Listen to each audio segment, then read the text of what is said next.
Assalamualaikum. Halo Sobat El Model. Baik lagi sama aku, Siva, di podcast Suara Kita, Cerita Kita. Yang pastinya di podcast ini selalu mengangkat kisah-kisah inspiratif dan pastinya penuh semangat. Dan kali ini kita bakal ngobrol-ngobrol santai nih sama kedua siswa yang baru aja berjuang di ajang Olimpiade Madrasah Indonesia atau OMI tahun 2025. Dan mereka meraih peringkat 2 dan 3 tingkat kabupaten. Dan baru saja menyelesaikan perjuangannya di tingkat provinsi baru-baru ini. Maka dari itu, langsung saja kita sambut Jihan dan Akmal. Halo Kak. Halo Kak. Hai, halo semuanya. Ya, boleh mungkin disapa-sama dulu yang di depan. Halo Sobat El Model yang lagi Pendengar nonton. podcast El Model ini. Oke, jadi halo juga mungkin ya. Nama aku Siva. Di sini aku pengen nanya-nanya sedikit nih sama kalian berdua. Mungkin ngobrolnya kita santai aja ya, nggak usah dibawa terlalu tegang atau serius juga. Ya, Kita langsung aja mungkin ya. Pasti teman-teman yang nonton di rumah tuh pasti kayak mungkin agak asing gitu ya sama OMI itu kayak gimana gitu. OMI itu apa? Karena kan dari itu tuh merupakan singkatan juga kan ya. Jadi boleh dijelasin dulu OMI itu kayak gimana acaranya atau OMI itu singkatan dari apa sih? Jadi OMI itu sendiri juga adalah dari perubahan dari nama KSM. Dulu kan namanya KSM. Nah itu sebenarnya 11-12, cuman sekarang itu ditambahin sama kurikulum yang lain juga. Ya. Jadi OMI itu sendiri itu adalah ajang bagi siswa-siswi Madrasah Indonesia untuk berprestasi dan bersaing di bidang akademik. Di OMI juga di sini ada untuk tingkat MTS itu ada 3 bidang, yaitu bidang IPA, IPS, dan matematika. Dan di sini kita berdua itu mengikuti di bidang matematika. Untuk Kabupaten Pandeglang, ya yang dilaksanakan mungkin beberapa ya? Beberapa sebulan lalu atau sebulan yang lalu untuk di tingkat kabupaten, dan alhamdulillahnya finalis provinsi walaupun belum sempat ke tingkat nasional, ke tingkat selanjutnya. Ya, udah keren banget. Ya, terima kasih Kak. Ya, jadi berarti kalian itu di sini mewakili madrasah ya berdua ya? Iya. Ya, mewakili madrasah.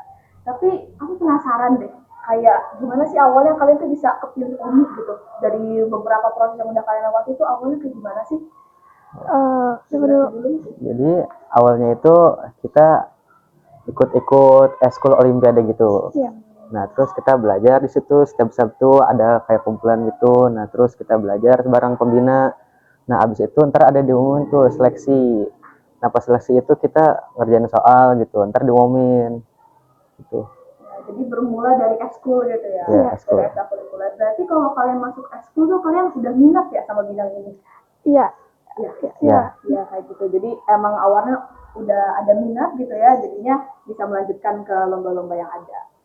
Dan mungkin selain dari kita udah jelasin ya OMI itu kayak gimana, terus kan di tingkat provinsi, tingkat kabupaten sama tingkat provinsi kan naik tingkat ya, beda juga gitu. Dan mungkin boleh dijelasin juga kayak perasaan kalian atau suasana yang ada di tingkat provinsi itu kayak gimana gitu. Apakah menyeramkan, mencekam itu atau gimana gitu? Ya, yang kalau kelihatan dari tingkatnya emang beda kan Kak, kabupaten ke provinsi dari soalnya, segi soalnya dan lain sebagainya. Dan juga tempatnya cukup beda. Dan waktu itu kita dari pengalaman aku emang ini banget, apa sih namanya, sangat tegang gitu ya, tegang, apalagi ngelihat lawan-lawan yang bisa sempat bikin aku kurang percaya diri. Tapi dari situ aku mencoba untuk lebih ikut alurnya aja, kayak apapun itu hasilnya pasti itu yang terbaik. Kalau itu dari aku pastinya disandingi dengan doa gitu ya, selain usaha dan semacamnya. Kalau dari Akmal sendiri gimana? Ya kalau saya sama kurang lebih kayak Jihan gitu. Sama ya, karena suasananya sama-sama. Ya. Nah kalau di sana itu pengawasnya seperti apa? Ataukah ada yang kayak sampai setiap siswa tuh dapat pengawasnya masing-masing gitu karena saking ketatnya pengawasannya atau gimana? Justru kita digabung dari 3 bidang itu digabung dalam satu aula ruangan gitu. Ya, dilakuin secara bersamaan serentak di jam yang sama selama 2 jaman ngerjain soal. Kita CBT ya ininya. CBT. Ya pastinya sangat ketat lah ya pengamanannya. Iya. Oke. Terus abis itu ya segala hal yang udah kalian lewatin dari mulai tingkat kabupaten atau dari bahkan seleksi sekolah mungkin ya, dari sekolah tingkat kabupaten sampai ke provinsi udah keren banget, udah luar biasa. Tapi mungkin kalaupun emang misalnya belum rezeki di tingkat provinsi nggak apa-apa, masih banyak lomba-lomba yang lain yang menunggu kalian untuk hadir di sana gitu ya. Jadi udah luar biasa banget.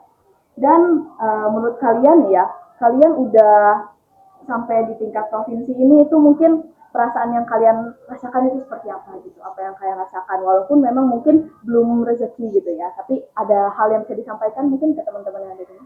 Jujur sampai tingkat provinsi ini udah bersyukur banget, udah alhamdulillah banget karena bisa banyak banget pengalamannya, ketemu orang-orang yang lebih banyak ininya, lebih banyak apa ya, banyak berpengalaman ya di bidang berpengalamannya itulah. juga. Jadi sangat bersyukur banget dan nggak terlupakan sih, dan bisa menjadi pelajaran untuk kedepannya. Jadi ketemu banyak teman-teman baru juga ya di sana. Yang pastinya minatnya sama ya. Iya. Ya, pokoknya kan udah keren banget dan mental juara di sini tuh sangat kelihatan gak sih teman-teman. Jadi ya udah keren banget lah. Kita kasih tangan buat kita semua. Nah, kita masuk ke segmen pertama, yaitu Double FAG, Fun Fact Akmal Jihan. Nah, sekarang aku bakal nanya ini, fun fact atau hal-hal unik apa aja sih yang pernah mereka alami selama persiapan lomba ataupun setelah pelaksanaan lomba. Ya, jadi fun fact nih, kita mulai dari persiapan dulu ya. Persiapan baik itu di sekolah ataupun persiapan waktu di rumah. Mungkin dari Akmal dulu boleh? Kalau dari saya, kita kan pernah tuh persiapan dari sekolah. Nah, itu kita persiapan mandiri tuh. Nah, dalam posisi itu kan lagi pusing tuh mempelajari matematika yang rada rumit misalnya, rada diputar-putar menguji logika. Nah, di situ saya pusing. Nah, karena itu kalau udah pusing gitu, tidurin aja udah, lupain dulu bentar, biar refresh otaknya. Jadi benar-benar literally tidur gitu ya? Tidur. Sadar tidurnya itu gak sadar kayak bener-bener pulas banget gitu. Nggak saya pulas, nge-refreshnya aja lah kayak itu. Oke, sekarang kita ke Jihan, kita beralih ke Jihan. Jihan ada hal-hal unik apa nih yang kamu alami selama persiapan? Ya itu kalau itu kan tadi di sekolah ya. Kalau aku biasanya kalau di rumah tuh pembiasaan cara belajarnya tuh kayak selain ngerangkum kayak materi-materinya, kayak materi-materi, cara langkah-langkah, cara pengerjaannya, dan hafalin ya di situ kan ada terintegrasi ya, jadi ngafalin agamanya juga gitu. Aku biasanya ngerangkum di satu buku khusus yang selalu aku bawa kemana-mana gitu, jadi kapanpun aku bisa baca-baca lagi dan terus gitu. Dan selain aku nulis di satu buku khusus itu, aku juga biasanya kalau hal unik belajarnya sih kan ada beberapa orang tuh biasanya latihan soal tuh pasti kayak ya udah gitu, kayak biar fokus dia nggak ngedengerin apa-apa kan. Kalau aku termasuk yang butuh ada apa ya, kayak semacam ada iringannya. Jadi aku biasanya pakai musik, dengerin musik gitu-gitu. Musik cukup menarik ya. Aku sendiri jujur agak gak bisa, atau kurang bisa buat ngerjain soal atau belajar sambil ngedengerin musik. Karena kayak itu kan aku gak fokus gitu. Kamu gimana tuh caranya? Atau musik yang kamu suka apa tuh biar jadi bisa fokus? Musik yang aku suka itu sebenarnya banyak, tapi ada satu lagu yang biasanya aku dengerin kalau lagi belajar. Itu ada band lama gitu, tapi udah emang bawaannya tuh nadanya tuh selain have fun, tapi menurut aku bisa gitu lah, fokus lah menurut aku ya, bisa fokus ngerjain soalnya gitu. Kayak rock gitu? Dan enggak. Atau kita masuk ke segmen kedua. Nah, di sini kita bakal sedikit flashback ya, kita kilas balik kegiatan-kegiatan atau persiapan-persiapan yang Jihan dan Akmal lakukan selama persiapan lomba di OMI kemarin. Nah, jadi kalau misalnya bisa diulang gitu ya, kegiatan OMI kemarin, dari kita flashback ke masa seleksi sekolah gitu ya, hal apa sih yang kalian pengen ubah gitu, dari mungkin cara belajar kalian atau cara kalian memanage waktu dan semacamnya? Boleh dijawab dulu dari Jihan gitu. Kalau aku mungkin sempat dari awal kan seleksi itu kelas 7 ya Kak. Jadi kan pasti kalau di seleksi madrasah ada kelas 7, 8, 9, 7 dan 8 kan, itu kalau seleksinya. Sempat merasa ragu sama diri sendiri karena ngeliat masih kelas 7 kayaknya belum deh, nanti aja. Pernah sempat mau mundur dulu untuk kelas 8 aja seleksinya. Tapi di situ juga aku sempat nanya ke orang tua kalau kata orang tua tuh coba aja dulu. Yang penting kamu udah ngelakuinnya, dan apapun itu hasilnya itu ya udah gitu. Jadi ngelakuin sesuai alurnya aja, apapun itu takdir dan hasilnya itu Allah yang nentuin kan Kak. Itu sih paling yang aku pengen terbaik itu mental diri, percaya diri aku, sama manage waktu. Kadang emang nggak bisa ngewaktuin yang penting mana yang belum gitu.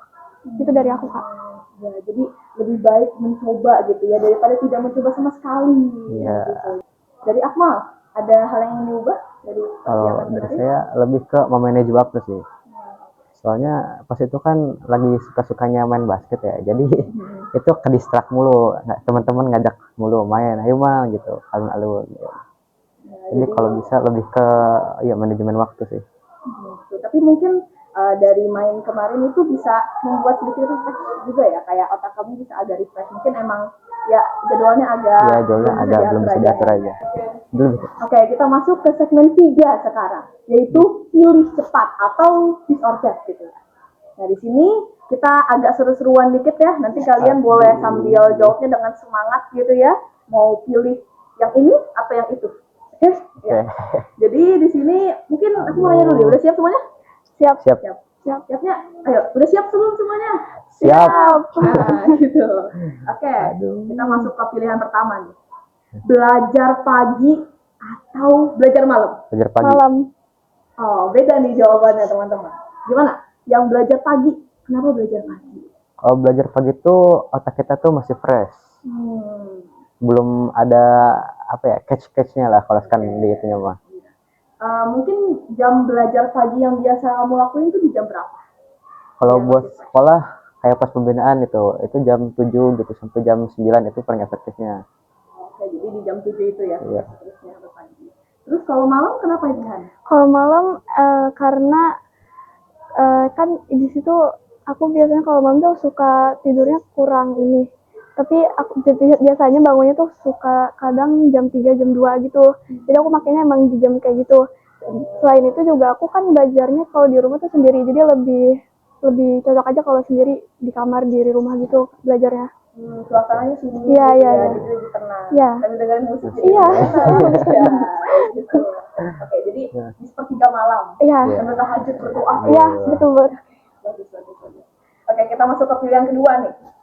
Ini agak mungkin banyak perbedaan mungkin dari kalian ya, atau bisa aja sama. Teman-teman di sini nanti boleh bantu jawab aja dia di rumah. Ulangan dadakan atau tugas kelompok? Ulangan dadakan. Aduh, sama nih. Ulangan dadakan. Iya.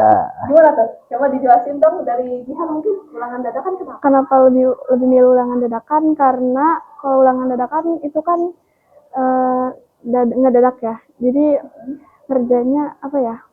Kalau dibandingin sama kerja kelompok, kalau kerja kelompok kan harus ada koordinasi dari setiap anggota kelompoknya kan.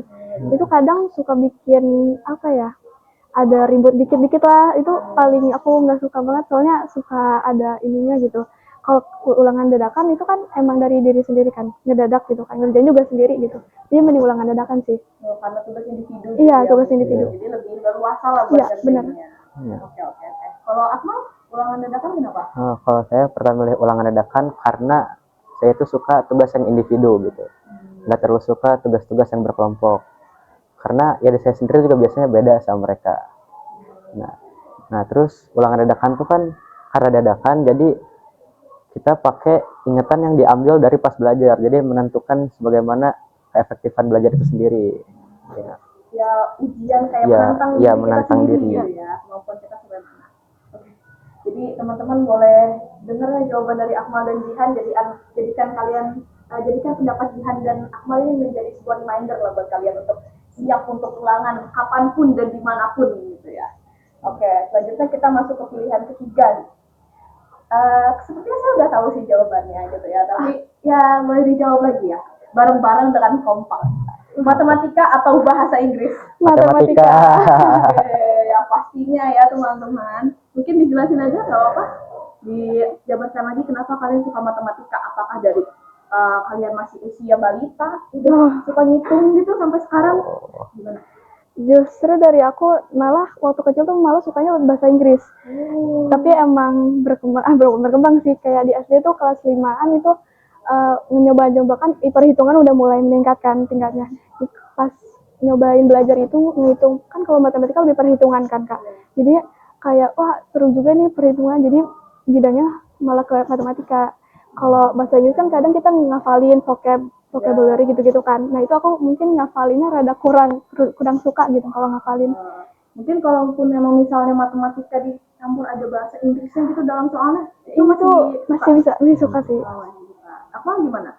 Kalau dari saya nggak suka ya, nggak terlalu suka bahasa Inggris tuh karena bahasa Inggris tuh bukan eksak ya. Jadi jawaban yang ini sebenarnya bener, tapi lebih bener jawaban yang lain.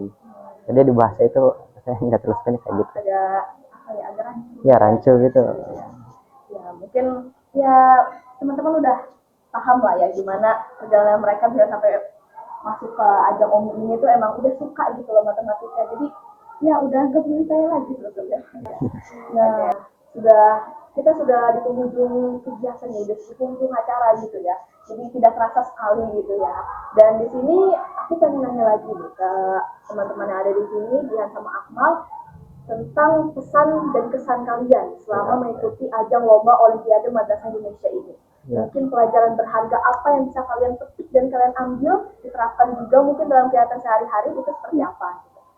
Kalau dari aku, yang pastinya setiap usaha atau ikhtiar itu harus dibarengi dengan doa, ibadah, dan ibadah yang taat gitu ya. Dan juga selain itu jangan terus mengasah diri, apapun jadi jangan pantang menyerah setiap apapun yang kita lewati ya gitu ya. Dan untuk aku pesannya itu sih yang pastinya banyak-banyak berdoa dan menyerahkan semuanya itu ketentuan hanya kepada Allah Subhanahu wa taala. Usaha doa pasrahkan ya. Dan bersyukur juga bersyukur juga setiap hal-hal yang udah terjadi, karena kan hal-hal yang udah terjadi pasti sudah kalian persiapkan juga kan dengan usaha dan doa. Ya dari Akmal ada yang ingin disampaikan? Ya kalau dari saya kurang lebih sama kayak Jihan, jadi kita itu harus usaha yang berusaha ekstra. Kalau udah kita selesai pelaksanaan, kita berserah diri, kita berdoa. Nah tapi ada lagi, kita kan selain harus bersyukur tuh sama hasilnya, kita juga jangan berpuas diri di sini itu jangan stuck di situ aja lah, jangan diem aja, terus berkembang gitu. Dan kayak udah sampai sini udah selesai, nggak bisa gitu. Jadi ya mungkin kalian berdua seperti itu kali ya pesan-pesan yang disampaikannya. Jadi tetap semangat, terus juga selalu mempersiapkan hal-hal itu dengan matang dan dibarengi dengan doa pastinya, bersyukur dan jangan stuck di situ aja, terus berkembang. Sangat luar biasa sekali kalimatnya, dan semoga hal-hal itu bisa kita terapkan ya teman-teman semua, ya bisa kita terapkan dalam kehidupan sehari-hari dan dijadikan ini sebagai motivasi lah untuk kita semua ke depannya. Ya mungkin itu saja ya acara yang telah kita sampaikan gitu ya, atau mungkin podcast ini telah berakhir sampai sini. Dan untuk Jihan dan Akmal, sukses terus ke depannya ya, kalian sudah luar biasa, dan kita pastinya sangat menunggu event-event yang akan kalian bawakan lagi, yang akan kalian ikuti lagi gitu nanti ya. Dan pastinya gerakan baru di sini harus ada gitu ya untuk teman-teman di sini ya, biar kalian bisa terus berkembang juga nantinya dan bisa ketemu lagi di podcast ini bareng aku. Ya kayak gitu. Jadi mungkin cukup sekian teman-teman semuanya. Semoga hal-hal yang telah disampaikan dalam podcast ini bisa membawa semangat baru untuk teman-teman, inspirasi dan juga motivasi untuk teman-teman semua. Saya Syifa bersama Akmal dan Jihan. Terima kasih. Wassalamualaikum warahmatullahi wabarakatuh. Dadah.